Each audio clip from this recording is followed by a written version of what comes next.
Ayan, another good day, another good vibes.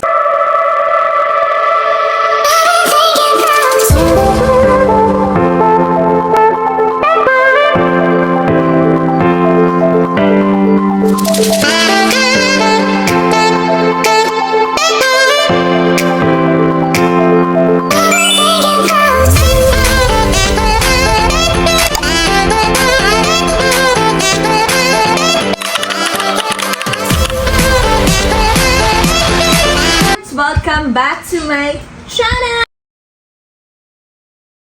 So, yun po is may schedule po ako ngayon ng check-up sa aking OB-GYN. So, tara, samahan niyo po ako. Let's So, ayun, dahil hindi na po kami anak ng kontraktor at anak na lang po kami ng foreman. Para po kami tricycle. Yan. Kasi may check-up po ngayon ng buntis. Ganun talaga ang buhay. Nasa Senado pa po yung pamilya ko. Joke lang. Maghintay po tayo, magabang po tayong tricycle. Bye! So ayan, naghihintay na po si Dan ng tricycle. Kuya, balik! Ayun na po. Alam mo na yung mga senyasan pag mapara. Uy, pinabalik mo yung isang tricycle. Pag ganun daw. Ah, okay. So, ayan. Sa'yo sa may Leon Hernandez. Leon po, Leon. Leon Hernandez. Leon Hernandez. Okay na? Ayun.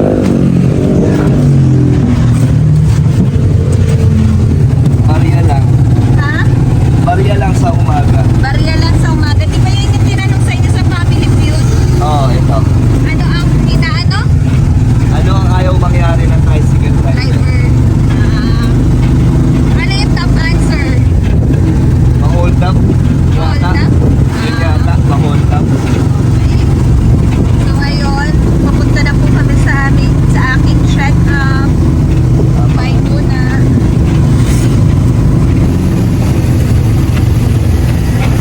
Hindi naman matintag. Okay lang.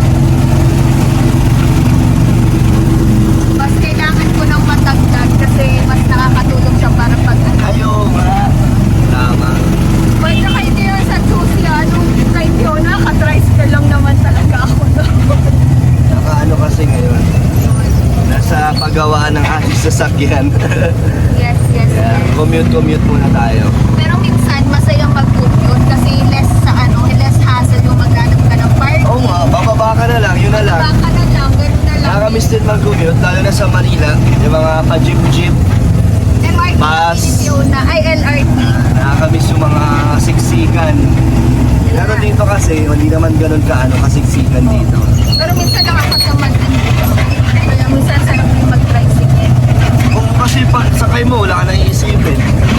Bababa ka pa sa mismong pupuntahan mo. Kuya, dito na lang po. Ay, nandito na po kami, di ba? Okay. Dito tayo mag-check up. Magkano? 35 pesos. 35. Kasi parang galit na yan kasi ko sa binayad ko. Bakit? Or seryoso lang yata siya. Baka kulang daw yung bayad mo. Hindi, kasi 15 lang ang pamasahe natin. Dinagdagan ko na ng 5 Baka ano lang, pagod na si Kuya. Ay, walang tao. Pero dito sa taas pa kasi siya. So, ito po ang pang 9 months na ni Jenny. Ilan check-up pa? Ano na tayo ngayon? 33 weeks. So, pasok na tayo sa 9 months. Uy, malapit na. Kabuanan mo na? Kabuanan mo na? Hindi pa, next Hindi month. pa So, naman. pag third trimester, parang every 2 weeks na ang check-up. Mas madalas na ang check-up niya.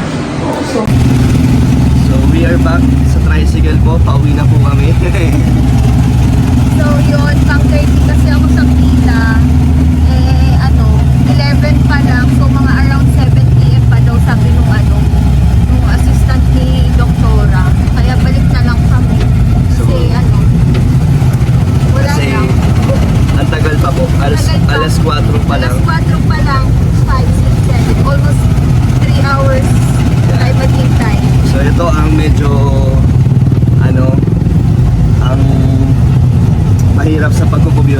bayad ka ng bayad ng pamasahe. Ayun lang. Yun, kahit saan ka pumunta kung sasakay ka, yun lang, para ipamasahe. Yun lang yung disadvantage. Pero mabilis lang naman. Kaya balik na ulit kami mamaya. Uwi muna kami. Kasi ano rin kasi doon, walang signal, mainit din, no? Mainit at marami rin tao. Later na lang. Later na lang. So ayan, nakauwi muna kami. Kuya, magkano po? Magkano po ang pamasahe? 30? Kuya, mag-35 si Kuya. Kasya pa. Gano'n na ito, kuya? Mabilang ka. 20.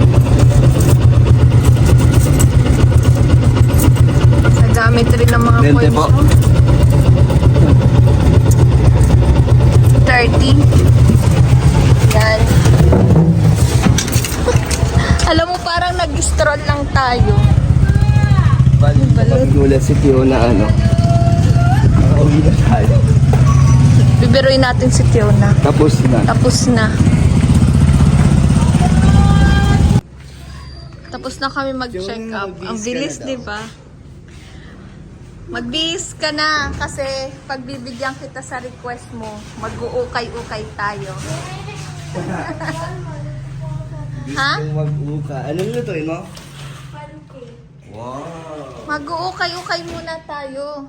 Magbihis ka na at baka biglang magsarado yung mga ukayan. Di na tayo makakaukay. Na-ready mo na ba? Hindi pa matatapos. Ay, lagay mo na lang sa ref. Okay. So, ayun. Mag-uukay-ukay muna kami ni Tiona. Habang waiting kami sa check-up ko. Mamaya pa kasi 7 PM. Magpasok ka na. Tingin tayo sa loob. Ayan. Ayan, dito naman kami sa ukayan. O, 15 pesos lang. Ayan, maganda yung hawak ni ate. Ay, kaso may punit na siya. Kaso ka dun nak sa loob.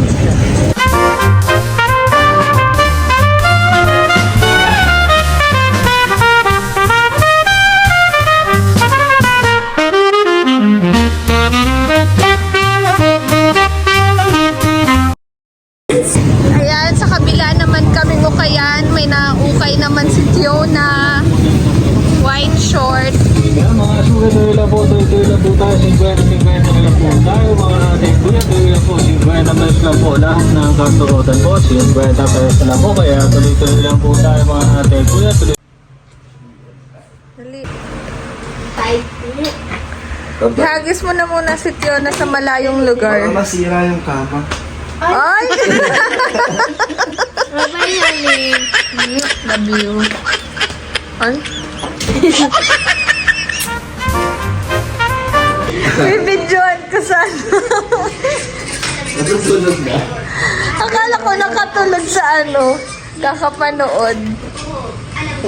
Sino ang traitor? Ang check-up po namin ay gabi na. Oo nga, bakit gabi? Mahaba po yung pila, pang 30 pa po ako. Eh yung pagpunta namin kaninang alas 4, 11 pa lang.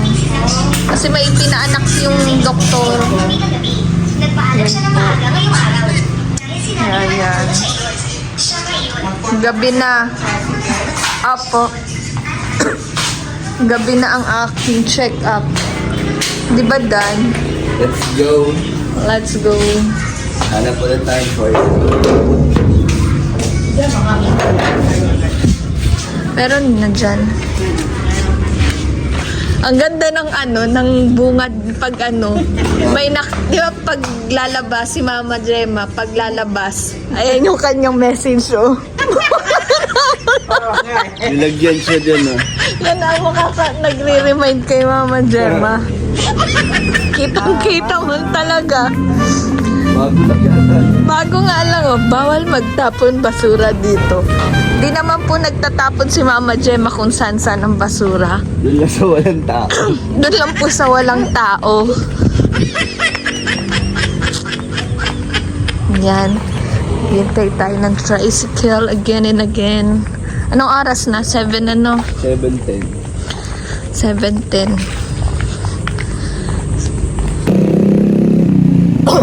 Madilim na. Yung ano mo. Madilim na yung vlog ko. Kasi inabot na ng gabi. Yan siya. Maghihintay ulit kami ng tricycle. Examen noon. Eh no? Ayan na. May tricycle na po ulit.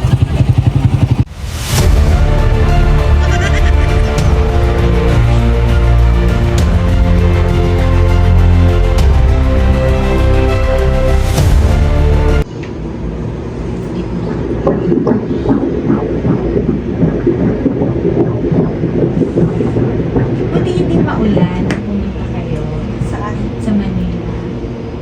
May paghahapon doon. Position.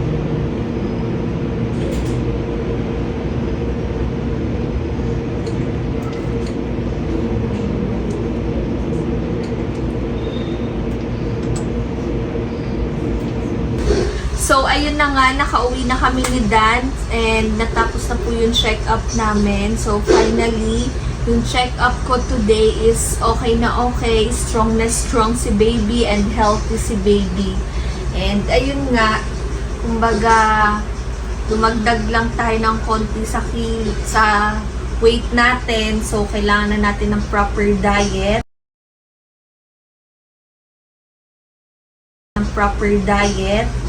And, ayan po si Dan, naglalaro. Hello!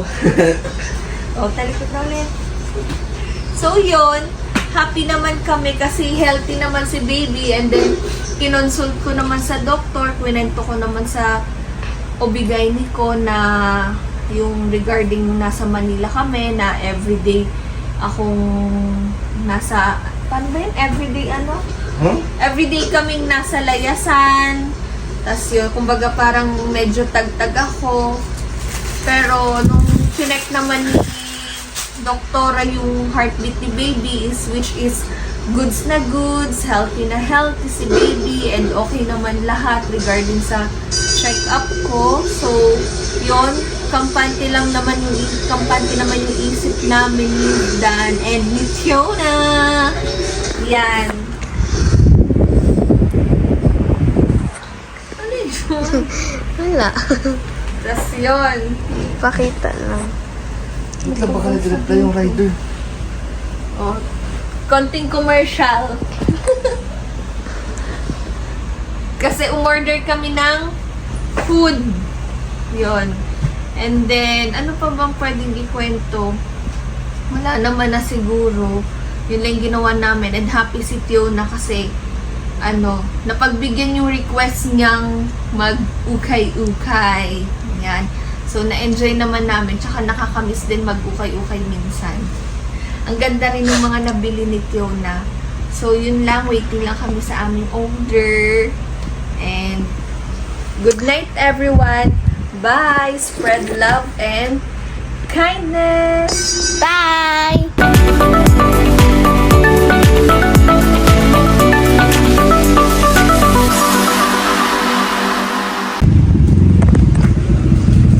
Ayan na si Dan. Bakit ngayon ka lang? Ang pogi mo naman! Naks naman. Bakit ngayon ka lang? Wala nang pagkain. Ka-close na natin ang ating gate. Ayan si Dan. Nag-pick up ng aming foodie.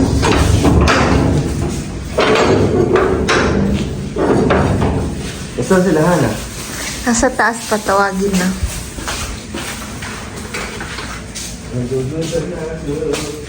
Nagugutom na daw siya. Eat. Bakit? Ang pogi mo lang pag nakamotor. Ay, lilibre niya ako. Hindi ako nga. Tinuri siya. Dito, kain mo. Silog-silog.